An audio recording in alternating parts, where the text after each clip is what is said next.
TV భక్తి సమాచారం WhatsApp ఛానల్లో జాయిన్ అవ్వండి. అన్ని విశేషాలు ఎప్పటికప్పుడు తెలుసుకోండి.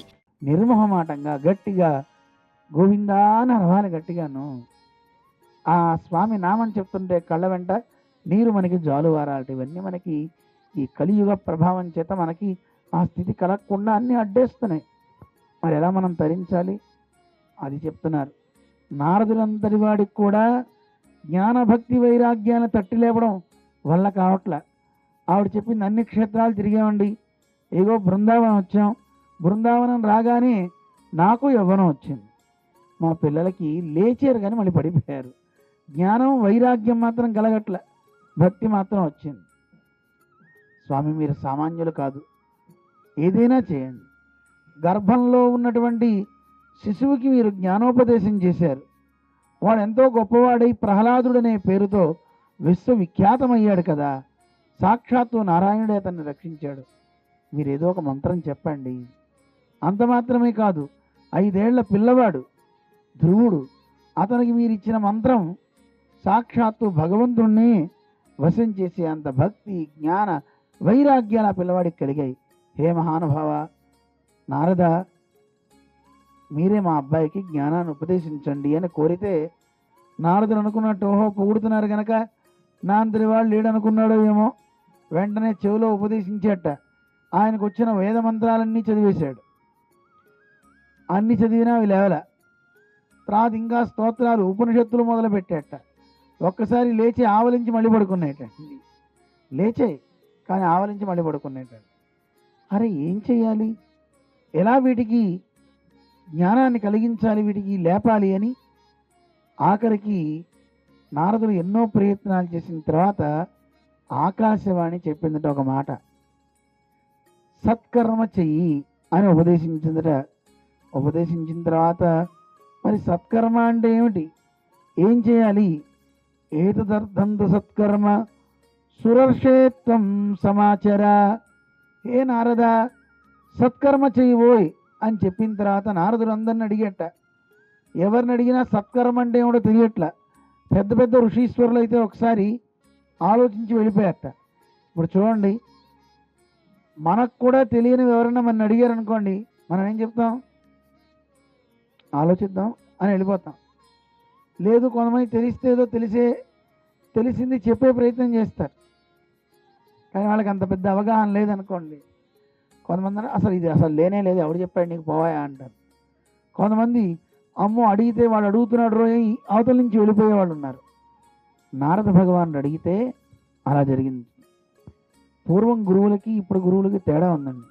మా జీఆర్ స్వామి ఎప్పుడు చెప్తూ ఉంటారు, మన ఎవరైనా ఏమైనా ప్రశ్న వేస్తే తెలిస్తే నిర్మోహమాటంగా చెప్పాలి, తెలియకపోతే ఫోజు కొట్టకూడదు. కొంతమంది ఏం చేస్తారు, ఇదే అందులోనే అంతా ఉందా చూడు ఆలోచించు నీకే తెలుస్తుంది, అంతగా నీకు కానీ తెలియకపోతే రేపురా నేను రేపు చెప్తా అంటాడు. ఈ లోపల ఆయన రిఫర్ చేసేయచ్చు కదా, అందులోనే ఉంది చూడవా అంటట. కానీ జీఆర్ స్వామి ఏమంటారు తెలుసా, నేను ఒకసారి చూసి మళ్ళీ చెప్తా అనాలి తప్ప మనం ఎదుటివాడిని మోసం చేసేలా చేయకూడదు అని స్వామి ఎప్పుడో చెప్పారు. వారు ఎప్పుడు అందరికీ అదే ఉపదేశిస్తుంటారు. మనకి తెలిసింది చెప్దాం, తెలియంది తెలుసుకుని చెప్దాం, తప్పేం లేదు కదా. అందువల్ల అందరికీ అన్ని జ్ఞానాలు కలగవు, ఒక్కొక్కసారి ఒక్కొక్కటి నేర్చుకుంటూ మనం వెళ్తాం. అందువల్ల సత్కర్మ గురించి అడిగాడు నారదుడు, తెలియలా. ఆ సత్కర్మ గురించి తెలుసుకోవడానికే అన్ని చోట్ల తిరిగి ఎవరు చెప్పేవాళ్ళు లేక ఇలా బదరికాశ్రమం నేను వచ్చాను. వస్తే మహానుభావులారా మీరు నాకు కలిగారు, మీ దర్శనం నాకు అయింది. మీరు ఎలాంటి వాళ్ళు, సామాన్యులు కారు మీరు. సదా వైకుంఠ నిలయ హరికీర్తన తత్పరా, ఎప్పుడు హరికీర్తనలే చేస్తూ ఉండేయండి గొప్ప మహనీయులు మీరు. అదే కాదు, మీరు ఎప్పుడు 5 ఏళ్ల వయస్సులోనే ఉంటారు. జరాయుష్మాన్న బాధతే, ముసలితనం మిమ్మల్ని బాధించదు. ఎందుకు బాధించదో రహస్యం చెప్పాడు ఈయన నారదుడు. ఎప్పుడు ఈ సనక సనందనాదులు ఒక మంత్రాన్ని జపిస్తారట. ఎప్పుడు ఎవరైతే ఆ మంత్రాన్ని జపిస్తారో వాడికి ముసలితనం రాదటండి. ఏమిటది? గత సంవత్సరం చెప్పా, ఎవరు చెప్తారో వాళ్ళకి బహుమతి ఇస్తాం. మీరు అలాగే ఉండండి, ప్రతి సంవత్సరం నేను అదే చెప్తూ ఉంటా కదండి. హరిశరణం హరిశరణం ఏమనాలి? గత సంవత్సరం అందరికీ చెప్పాము. ఎప్పుడు ఆయన అదే అనుకుంటారట ఈ సనక సనందనాథులు. హరిశరణం అని అనుకుంటారు మీరు. హరిశరణమేవం హి నిత్యం ఏషాం ముఖేషు చ ముఖే వచః. మీ నోటి నుంచి ఎప్పుడు హరిశరణం అని వస్తుంది. అందుకే యుష్మాన్ జరా న బాధతే, మిమ్మల్ని ముసలితనం అనేది బాధించదు అని నారదుడు చెప్పాడు. నాకు ఇలా జరిగింది, సత్కర్మ అంటే ఏమిటో నాకు తెలియచేయండి, ఆకాశవాణి తెలియజేసింది అన్నాడు. అప్పుడు వాళ్ళు నవ్వి, నాయన సత్కర్మ అంటే ఏమిటో కదయా, అసలు కర్మ అంటే యజ్ఞం అని అర్థం. యజ్ఞాలు 3 రకాలు ఉన్నాయి. జ్ఞాన యజ్ఞము, స్వాధ్యాయ యజ్ఞము అని యజ్ఞాల యొక్క వివరణ అంతా ఆయన ఇచ్చాడు. ద్రవ్య యజ్ఞాస్తపో యజ్ఞా జ్ఞాన యజ్ఞాస్తథా పరాహ అని భగవద్గీతలో కూడా కృష్ణుడు చెప్పాడు కదా. ఇవి యజ్ఞాలు. అయితే ఇక్కడ సత్కర్మ అంటే జ్ఞాన యజ్ఞం చేయమని అర్థము. జ్ఞాన యజ్ఞం అంటే ఏమిటి? శ్రీమద్భాగవత కథ. శ్రీమద్భాగవతాలాప సతు గీత సుఖాదిభి.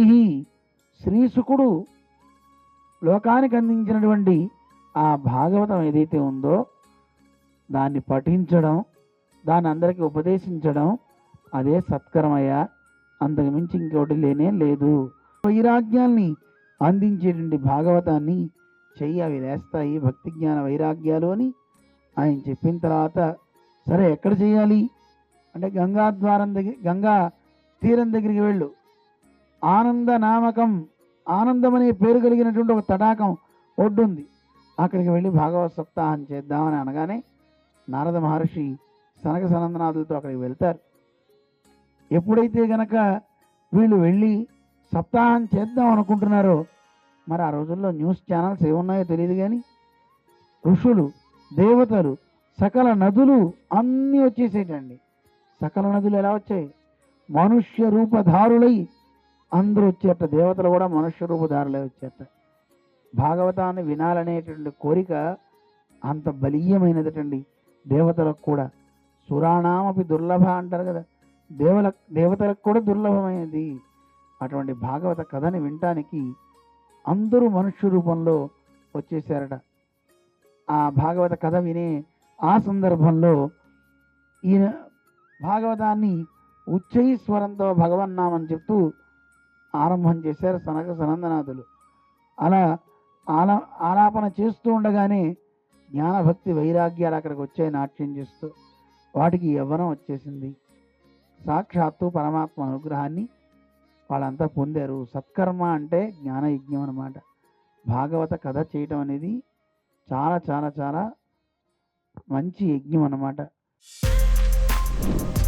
For more videos like this, subscribe Big TV channel.